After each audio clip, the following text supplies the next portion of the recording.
Greetings, ladies and gentlemen. Season 2 is almost upon us, and with it, yet more changes to the existing affixes, but also changes to the new ones, and some, well, just finding their way into the bin.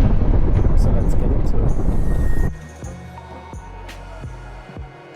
Now, we covered the new affixes a while ago in this video, but since then, Blizzard have been full steam ahead with tweaks and changes. And, well, just fully abandoning some ideas. So I thought, let's revisit these changes and see what's been happening. And then maybe talk about the dungos themselves a little bit. So straight away, we have a change that we kind of hoped was coming, that we desperately needed to come for sure. And that is the major issue of Entangling, that it required us to have a weak aura to even know it was affecting us. Well, our hopes and prayers have been answered. Entangling now has a new visual. Not only that, it also has a fresh new sound. Thank you for Wowhead for this clip. And as a little extra bonus, they have reduced the slow from 50% down to 30%. Next on our list of new affixes, Incorporeal. This was already, in my opinion, certainly the least fun of the new affixes. In my mind, I want an affix to be risk-reward. Doing X is hard. You know, pulling way extra mobs is really, really hard. But if you do this, or if you fight some mini-boss, well, it's going to unlock this shortcut, or it's going to give you a buff. That's the way I prefer it to be. Instead, we tend to get... Oh, sorry, did you blink? You weren't allowed to blink. I'm going to slap you in the face with this moldy doner kebab. Do you enjoy that? Yeah. Incorporeal is that moldy doner kebab that we're going to get slapped in the face with. Mobs spawn during combat.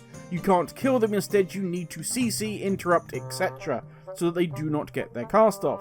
They spawn at a rate that would make explosive blush. So large pools are going to become the stuff of nightmares. Thank you for that. That does sound fun. Maybe super cool watching how teams deal with this in the MDI. But for us mere mortals, I think it's just going to end up being frustrating unless they adjust that spawn rate. The one good thing I will say is that once combat has ended, regardless of where they are, these incorporeal mobs in their lifespan, they are just going to despawn. Thank God. Could I also ask, just as a little cheeky one here, maybe we could have this with Spiteful? Our new selection of dungeons does have, some of them are quite large and do actually require us to mount up to travel, and the last thing you want is to have this ghosty following you around, stopping you being able to progress. It's frustrating.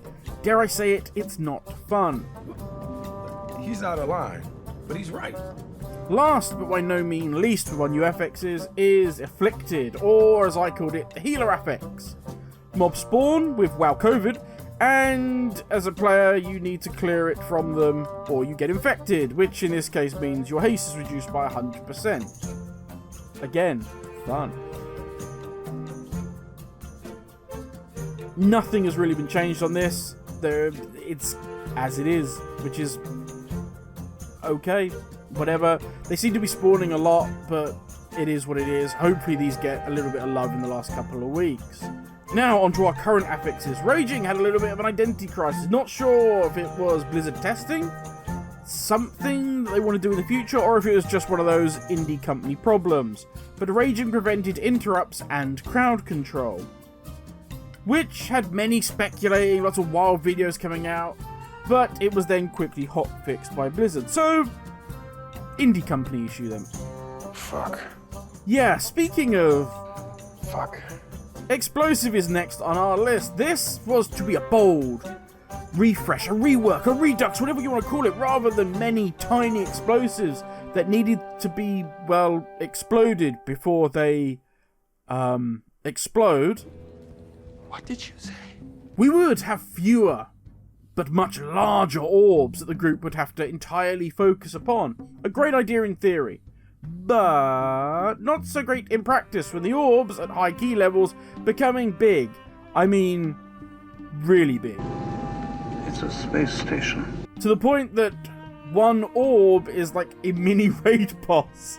Combine this with the fact that the respawn rate wasn't really that much lower from what it is when we have tiny balls. Stop it. Get some help. And And Blizzard in their infinite wisdom have just decided, you know what, this is hard, let's just yeet the whole thing into the bin. Nope, not just the changes to explosives, but the entire affix itself has just been yoinked straight into the bin. Volcanic has now been called off the bench to replace it, which I find funny, as in the last video we did talking about this, I said I didn't actually find Volcanic that bad, and I'd be much happier if they got rid of explosives.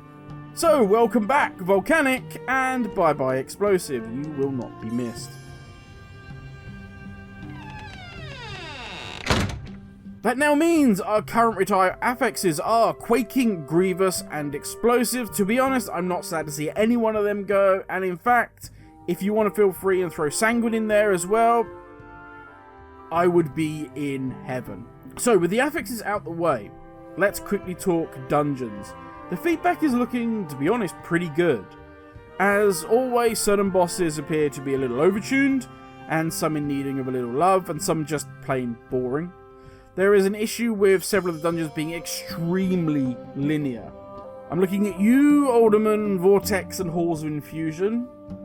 There is very little chance to deviate and do something interesting, pulling different packs, trying to pull massive packs so you can speed it up. They are what they are. You're going to have to do M0 routes, basically, to get through these dungeons. Not sure, again, if this is intended by Blizzard as a way to kind of relax the entry level into dungeons, giving some that have a very linear route, so therefore if you've done it on 0, you're going to be fine tanking it going forward, which hopefully brings in some new tanks into the pool. We've also got the affixes being spread around now, with not hitting your second or third affix, I should say, until you're above 10 now. We don't have the season affix anymore. And including a number of dungeons to say where the route is fixed does seem a very nice way of gradually getting people into M+. Now granted, we do have some on the list, which should give us a very healthy bit of flexibility. So this could just be me with a tinfoil hat on. I'm just surprised that out of the most linear dungeons, 2 of them happen to be new from this expansion. I would be less surprised were we talking about linear dungeons from yesteryear. Vortex doesn't surprise me at all. It was from a time before M+. But all in all, things are shaping up in a really good way. Yes, there is still work to be done, and I've no doubt once we all start clambering into these keys, more and more issues will raise their heads, but hopefully Blizzard can be on top of these, continue to tweak, continue to balance, because it is shaping up for Season 2 to be one hell of a good season. But that's it from me. Thank you for watching, stay safe, and I'll catch you all in the next video. Laters, everyone.